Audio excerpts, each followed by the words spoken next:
everyone, and good afternoon. I hope everyone has had an amazing start to the New Year's. It's really great to be able to reconvene with all of you in person here after so many years. Today, I feel incredibly honored and privileged to be hosting or moderating what I think is one of the most interesting sessions of the Deal Street Asia event. And not only that, but I am able to do so with this wonderful group of panelists next to me, all of whom are amazing and incredibly accomplished business leaders, but also people that I truly admire and respect. So maybe just to quickly kick things off today, we'll just go around with a quick round of introductions, and then we can take the Q&A discussion from there. So let me start to kick things off very quickly. So hi everyone, my name is Pitra Harun. I'm a managing director and co-founder of Asia Partners. Asia Partners is a late and growth stage private equity company investing in tech companies in Southeast Asia and also Indonesia specifically. So let me pass it over to you, Gibran. Hi everyone, I'm Gibran Huzaifah. I'm CEO and co-founder of eFishery.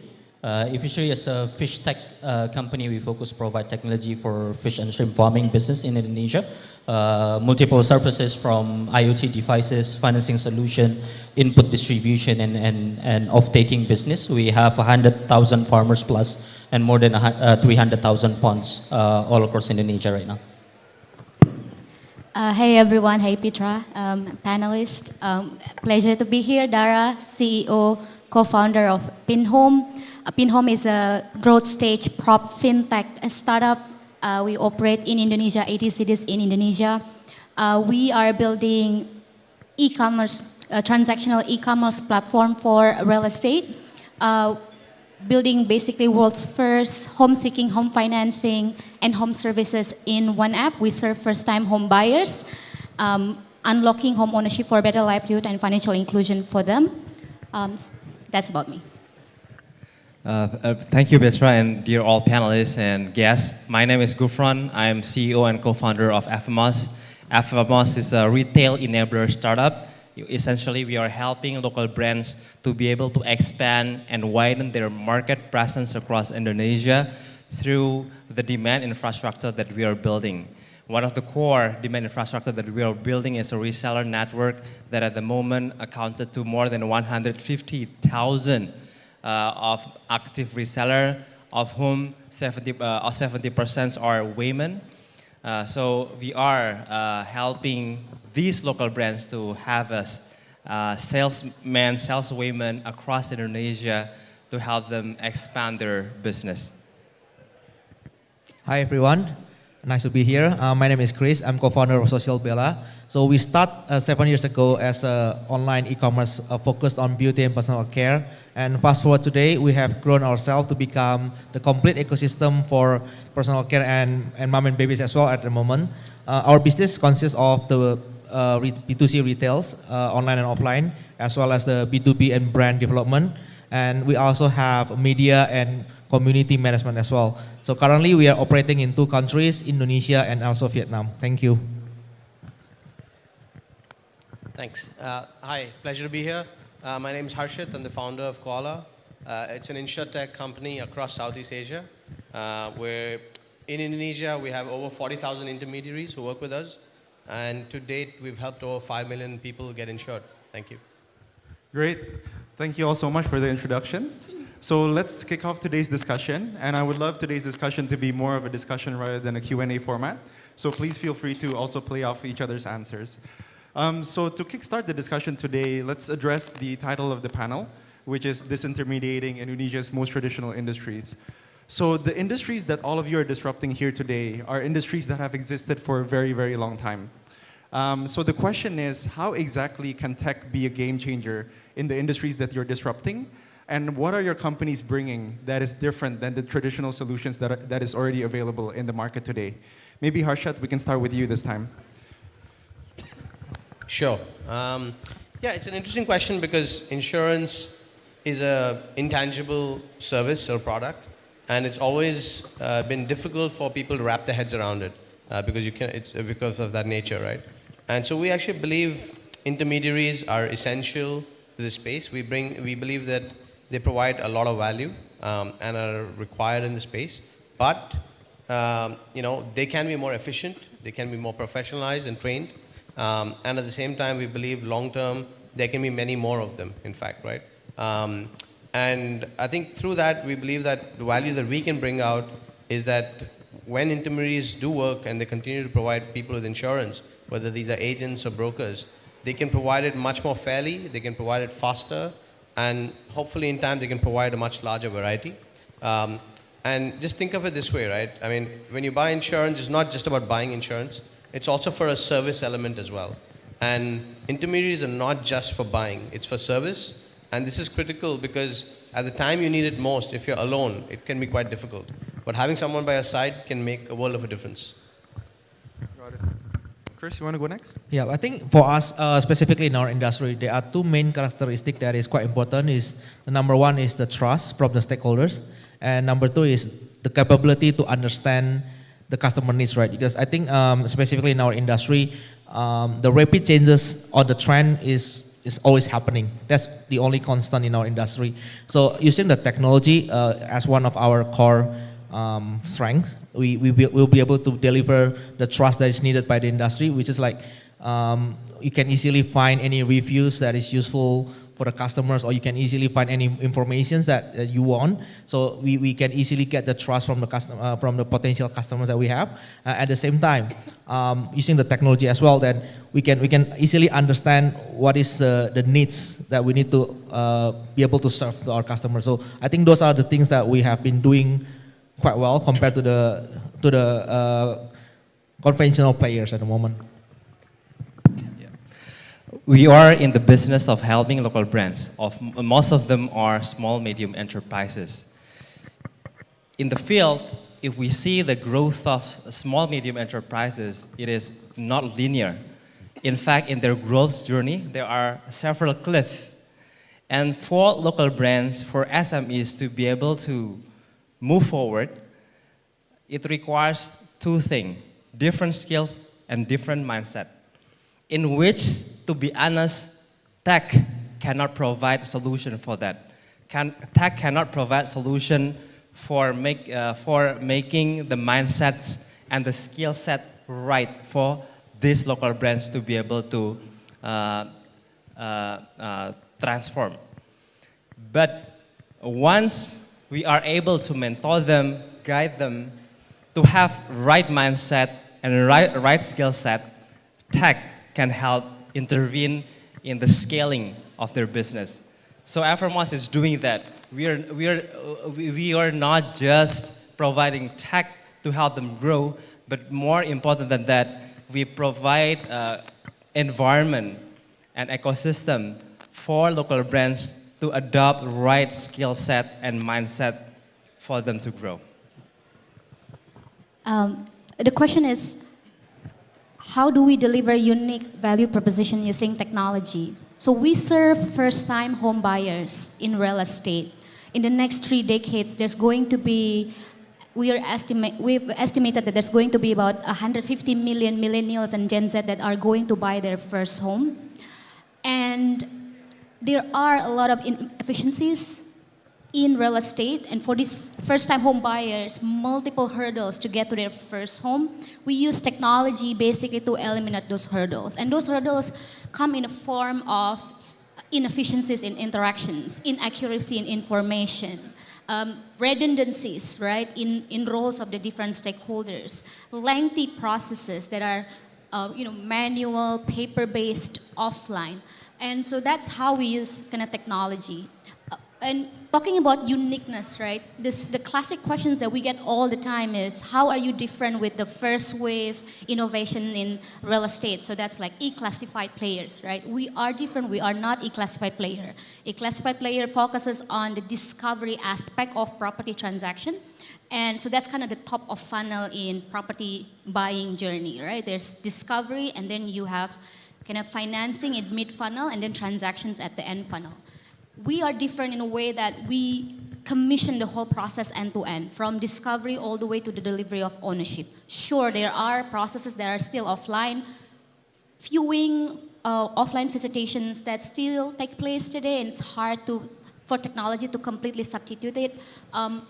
title signing by law that has to be offline, wet sign, right? But the rest of the journey should, and I think it's best taken online, and technology allows that to happen. And through our platform, we ensure that the transition from online to offline, back to online, and ended offline, seamless.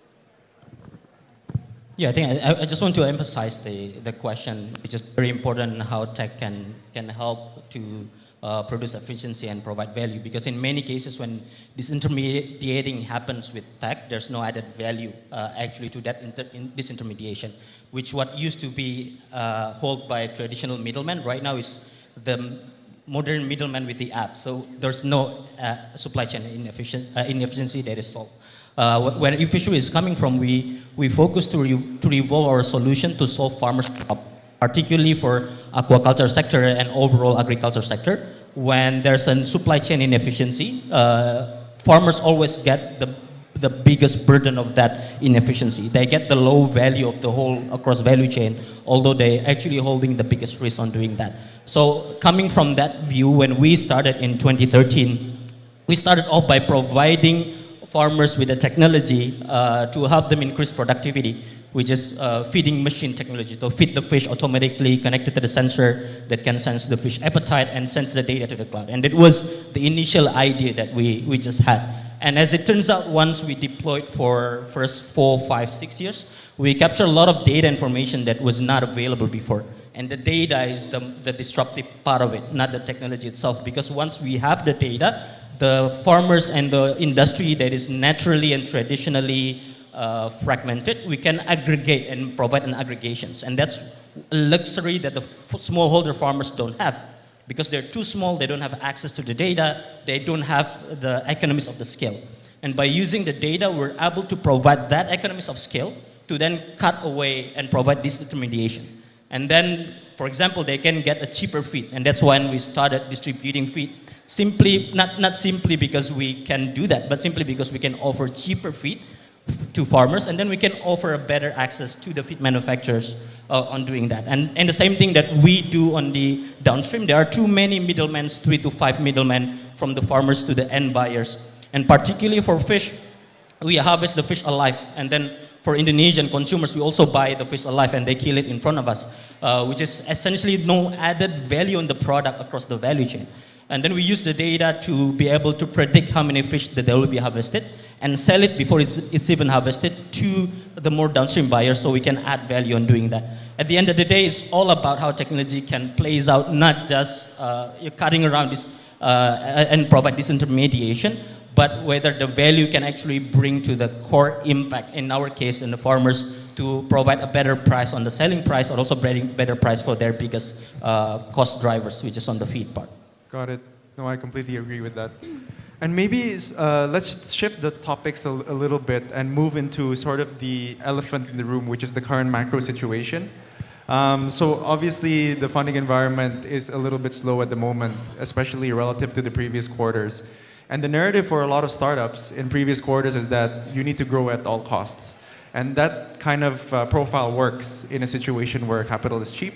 But when capital dries up, the narrative is now one where you need to be able to grow sustainably, and you also need to be able to get to break even quickly. So given that all the companies here that all of you are running are relatively mature companies already, what kind of operational adjustments are any of you making to your companies, if any, to be able to adapt to this current environment? Maybe Gibran, you want to kick things off? Well, for us, we've been profitable for 4 years, so whatever other companies trying to get to, we were there first. So particularly, it sounds bragging, right? But particularly for us, we haven't been in a position where we are required to consume that capital and to grow at all costs.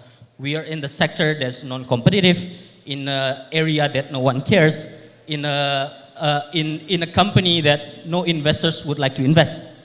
So 4 years ago, 5 years ago, when I pitched about the idea to most of the VCs and PEs, they said no to us because they know nothing about the industry. And the industry that involving like an IoT to go to the rural area is definitely not sexy for the most part. So when most of the startups right now have a winter of the funding, we've been there before.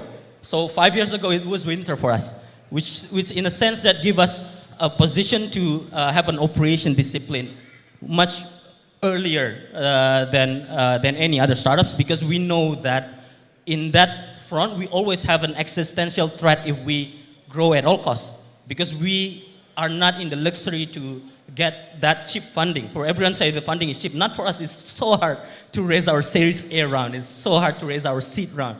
And that it gives us a good discipline. So luckily for us, we're building a business that the customers want to buy, not the business that investors want to invest, which sometimes, at least over the past 5 years, is sometimes a bit different business and different model on doing that.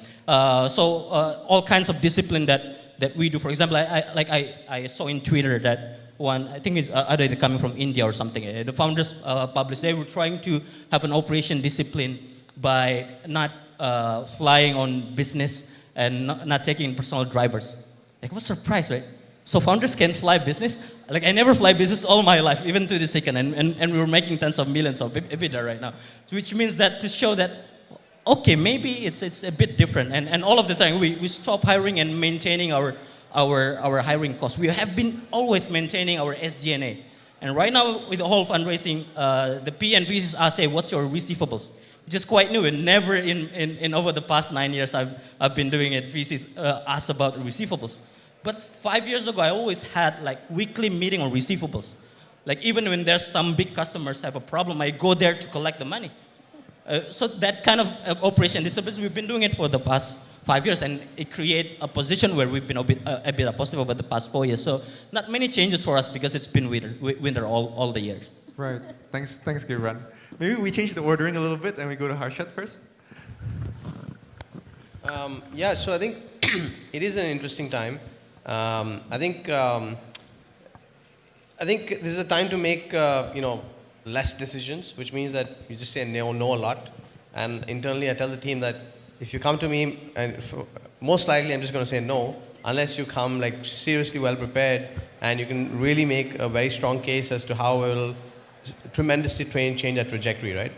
But on the other hand, I think we're also in a position where I think the path forward for us is in a way clear, because we are CM2 positive, but we're losing money, which means that the only way to turn a profit is to go harder at it and scale more. Because if you scale more, you leave the burn behind, right? So the answer comes to us directly from the numbers. The strategy is very clear. It's written for us from that perspective, right? But to achieve that strategy, we have to be incredibly efficient in where we place our bets. Place, I think, fewer bets, but bets which can go long. And in particular there, I think we believe that keeping the sort of tech and product in check, because they love to build things. I love to build things.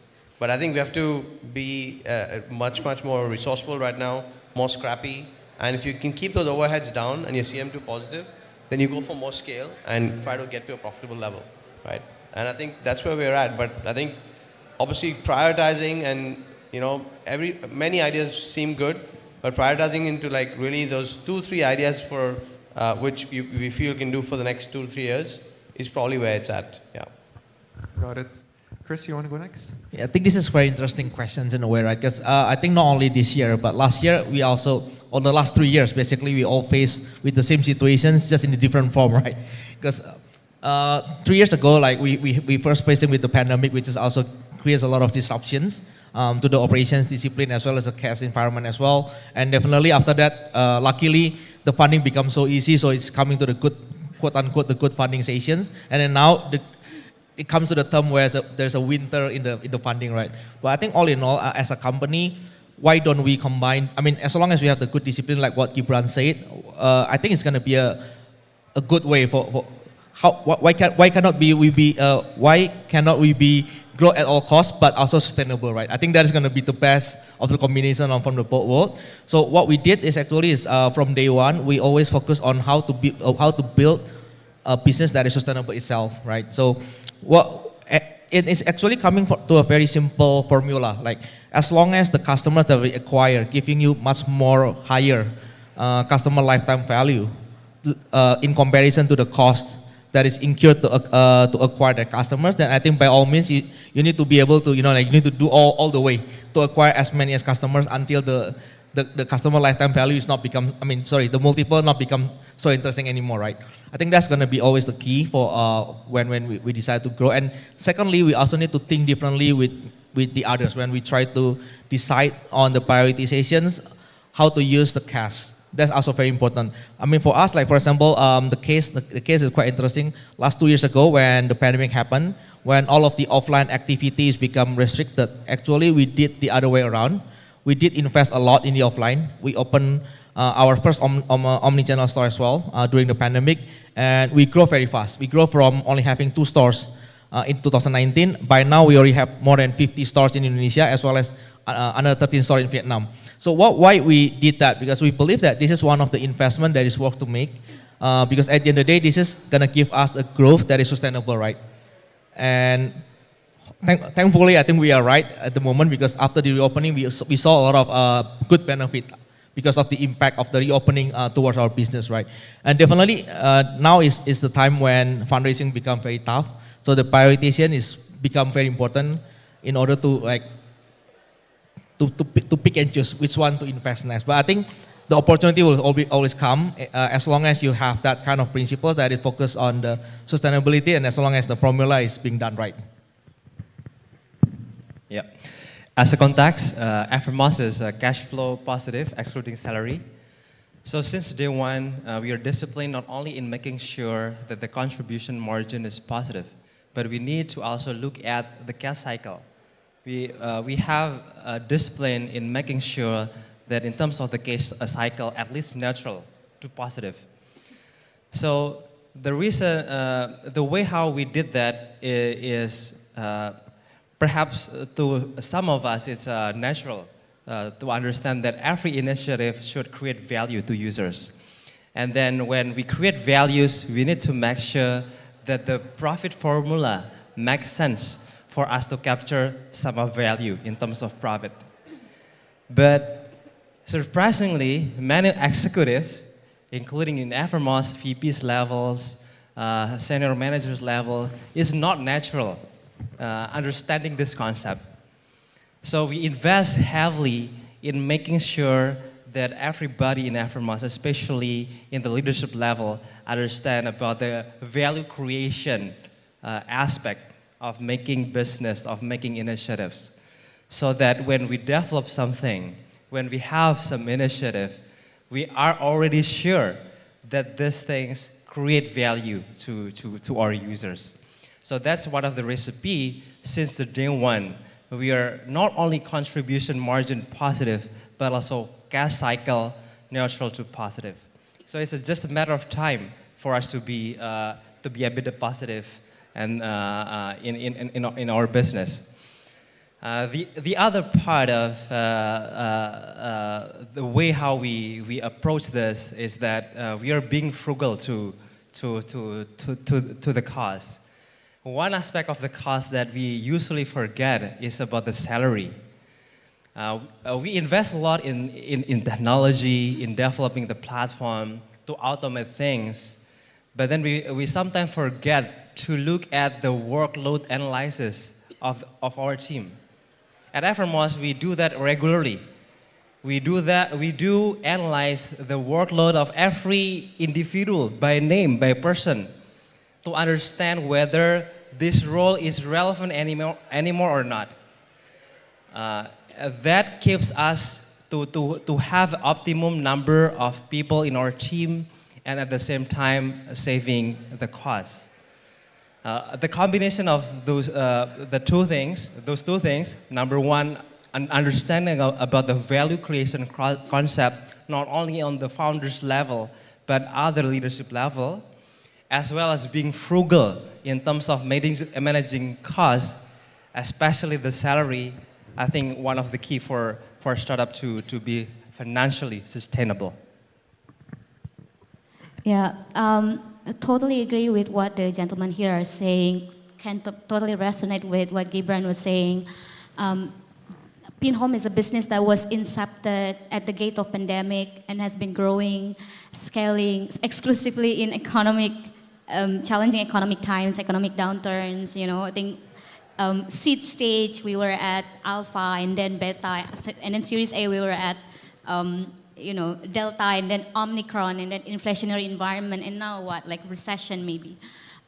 So we had that mentality. We've been having that mentality since day one that it's not only about top line, not enough about midline.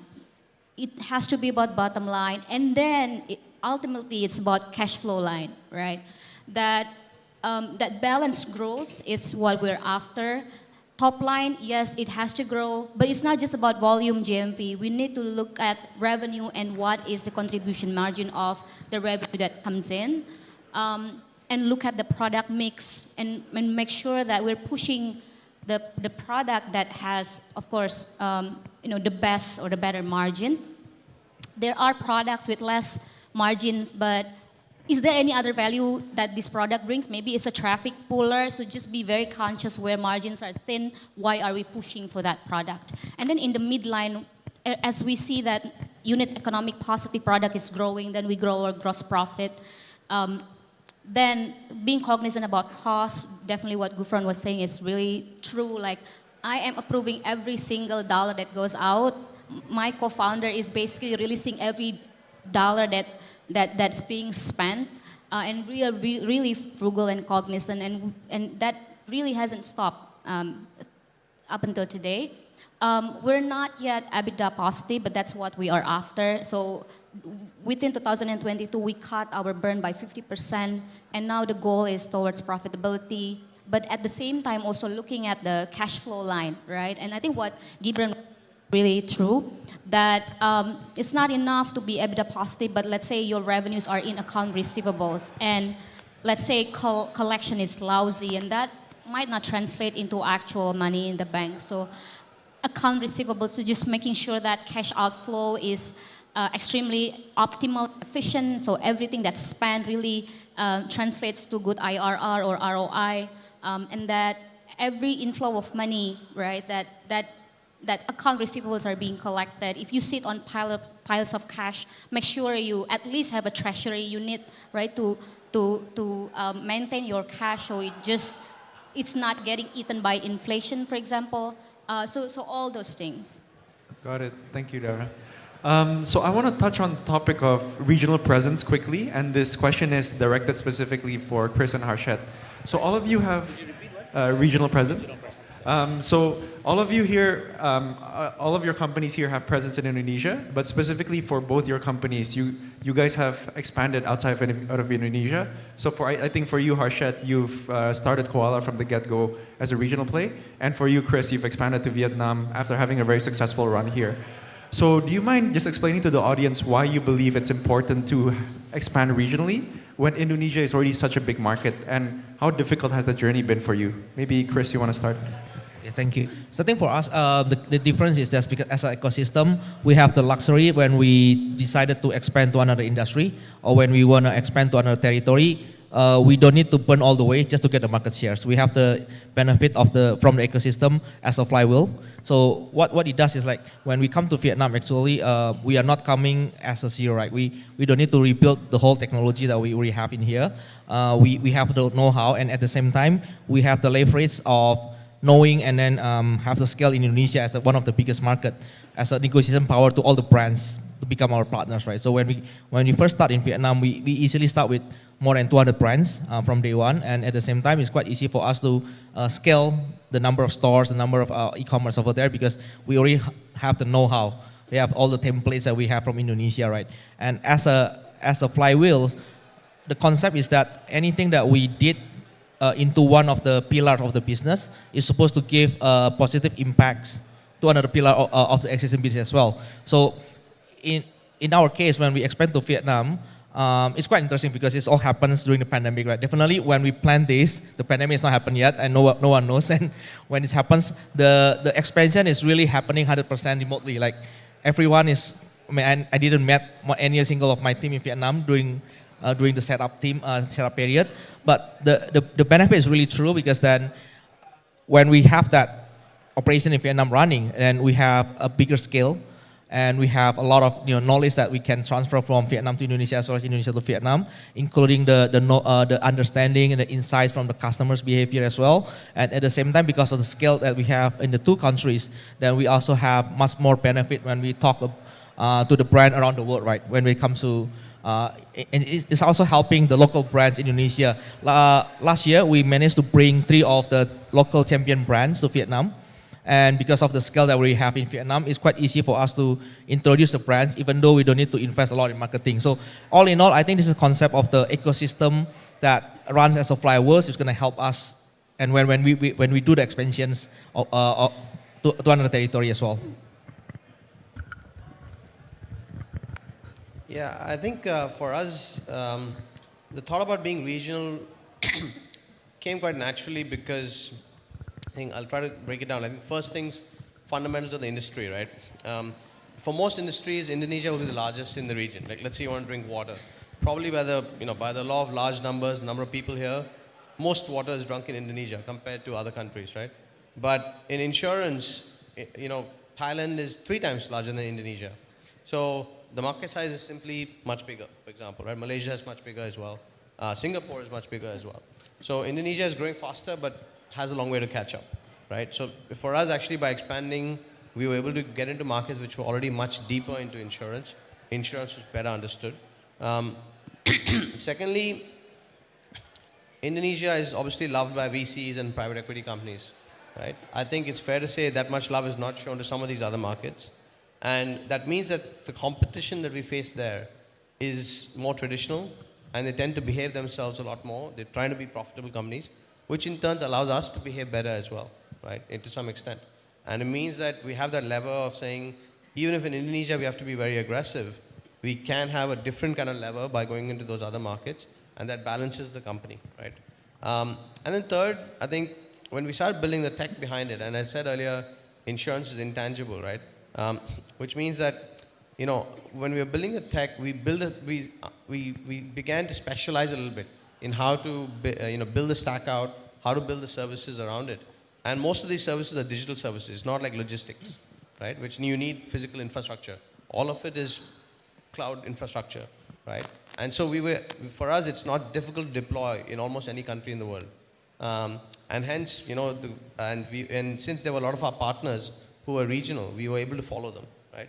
And lastly, I know we just talked about sustainability, but I also believe that it's not, while we're all chasing better profitability and so on, I don't think turning a profit in the short term is right strategy for all businesses. For some businesses, it might still be the wrong strategy.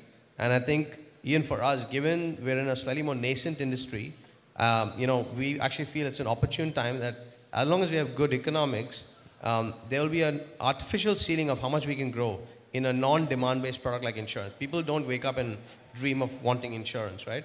So there will be some artificial ceiling of maybe we cannot grow at 20 times a year, maybe 5 times or 3 times is probably the limit. So by entering more markets, we could continue that growth for a longer period of time. And that might be true for some of the other industries that you're in as well. Yeah. Got it, thanks. Next, I have a question for Gibran and Dara specifically, and it's talking about financial services. So I know both your companies are not in a pure financial services company, but I believe both of your companies have done something quite interesting with financial services and adopting that within your ecosystem. So do you mind explaining to the audience what exactly that you're doing with financial services and why you believe it's important to be embedding financial services within your ecosystems itself? Dara, you want to start? Absolutely. It's a great question, Pitra. Thank you so much. We are half prop tech, half fintech as a business. Since day one, we built and try to equal balance between the two, and that's basically for 3 reasons. One is that fintech or financial services are inseparable part of real estate or property, right? As an asset class, all stakeholders in real estate really rely on financing to operate. Developers are basically relying on project financing to build homes. Home seekers or property buyers are relying on mortgage basically to do home transactions to buy homes. And every single stakeholders, like if you just look at how reliant are they on financial services? All of them are very reliant. It's a massive opportunity, right? If you think of financial service as a functions of asset, the size of assets, right? Real estate in Indonesia is a $5 trillion worth of asset class, probably the largest, if not one of the largest asset class in the country. If you think about financial service size as, in a concept of LTV, right? On average, 80% LTV for real estate assets is $4 trillion opportunity for the financing. So that's the first reason. Second reason, that it is extremely underpenetrated. This is a country, a $1 trillion economy, but mortgage origination capacity is just 3% of the GDP, right? Compared to in China, that's at least 55%. In the States, 80-90% mortgage origination capacity of total GDP. Even in India, $2.7 trillion economy, mortgage is 12%. It's a double-digit percentage origination capacity of GDP. Indonesia is very small, $30 billion mortgage origination capacity. That's it. And if you look at other type of kind of financing products, right, within real estate, it's even more underpenetrated. So it is ripe for disruption because it's just it's barely there. And so we want to be there and help financing more accessible. I think the last but not the least is that it's one important way for us to hook stakeholders to transact on platform. There are different ways for real estate players basically to lock transactions. Asset is one way, iBuying. Another way would be locking agents and agencies, employing them, Peike, Lianjia in China, that's what they're doing. Financing is a very important way, and we see a lot of real estate PropTech players are successful because they have very compelling financing product. Other than that, locking the demand side, like the Zillow model, how they just become kind of the single source of truth for any real estate information, that's another way, right? We're tackling every single pillars of kind of locking transaction within the ecosystem, and financing is a very important piece of it. Thank you. Yeah, for us, we're not a fintech company, right? We're a fish tech company, but since most fish has fins, so it's an integral part of the, no, kidding. But when, as I mentioned earlier, we focus on solving farmers' problems. When we started solving farmers' problems on the feeding side, we start selling feed to the farmers. And a lot of farmers, when they buy the feed from us, they ask whether they can buy the feed on credit, because that's the way that they're usually done. They receive the cash when they harvest. They want to buy the feed first and then pay it after harvest. But we couldn't do it. And then we tried to figure out when they're getting their loans right now. And mostly they're getting the loans from middlemen and loan sharks.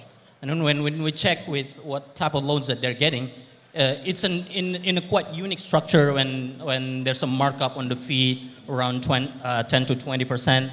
But the middlemen, they're locked on the middleman, and then the middlemen cut the harvest as a harvest fee, which is 7 to 10%. And harvest value is much higher. So in the context of cost of financing, it could be like 40 to 70% per annum that they're getting, which is massive. And that's why like farmers in the bottom of the pyramid, they can't really foster because their livelihood is really pressured by this financing component that strangled their neck. So trying to solve that, we tried to figure out, why aren't you getting any form of financing from the banks and other financial institutions? When we talk to banks and financial institutions, in one particular cases, the farmers have like $100,000 asset, which is in the form of pond land, and they would like to get like $50,000 loan from a bank, which is only 50%, which I think for the banks it would be no-brainer for them to give it. But the bank said no. And when I asked, why do you say no? Is it because of high risk? No. If it's high risk, it's easy. We can just take a high price. But the risk is uncertain. So that's why with the uncertainty, we can't really give it, because the fish inside of the pond is brown. So you don't really know whether there's actually a fish there, whether if they've put the feed, whether the fish will eat the fish, which is, when that's, I got the epiphany on doing that. Well, thank God I can do that actually, because I have the data to figure out whether there's actually a fish there. So I can put a certainty on building that. And on that sense, then we try to build the credit scoring by translating the harvest, translating the feed data which we can capture to then some sort of like financial report it. Then we can work with the financial institutions. And then for them to then provide financing solution to the farmers, we work with the fintech, peer-to-peer lendings, and the banks to provide financing limit in a form of BNPL model. So like credit card limit that the farmers can only buy and can only utilize it to use to buy the feed on credit. And we have the whole ecosystem, right? If they buy the feed on credit, they don't receive the cash, they receive the feed.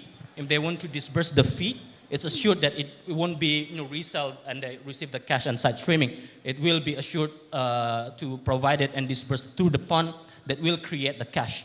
And then we can do the offtake, so we use the fish as a collateral. So we're like an ideal partner for the banks because we're probably one of the very few company that can use the fish as collateral. So that's how we launch the units right now. Then right now in the scale of disbursement of 100 million per year. Got it. Thank you so much, Gibran. So I know we're running a little bit short on time, so I have one quick question for Gufran, and then just one quick question from the audience as well. So Gufran, I want to ask a question about social commerce in the context of e-commerce. Do you think, what role does social commerce play in the context of e-commerce? And do you think that social commerce is the right substitute for general e-commerce in rural areas and tier 2 and tier 3 cities where shipping costs are higher and internet penetration is also lower? Yeah. So I'm practicing the first thinking principle in this questions. So to answer that questions, if we are if we are looking at from the user's perspective, which is the brand owners, they don't care whether they sell it through e-commerce, social commerce, or offline commerce. What matters to them are two. What channel that can help them expand their business, and then number two, that channel, the all-in cost making sense. So due to that fact, Afrmos, we don't want to be categorized simply with a simplified label such as social commerce or traditional e-commerce, but we are trying to think bigger than that. What we want to do is to enable retail for the local brands. So the local brands can leverage Afrmos to be able to expand and widen their market presence. And yes, we are starting with building a reseller network across Indonesia as the means, as a shared asset that the brands can use. But the idea of Afrmos itself doesn't stop at that. We are always trying to figure out the ways on how we can innovate in serving better, delivering value better to our brands in terms of making them bigger in their market presence. Got it. Thanks so much, Gufran. So it doesn't look like we have time for questions from the audience. That concludes our discussion for today. So I'd like to thank the audience for listening so intently. And most importantly, I'd like to thank the panelists who have spared some of their very valuable time to be sharing their insights with all of you. So let's give them a big round of applause.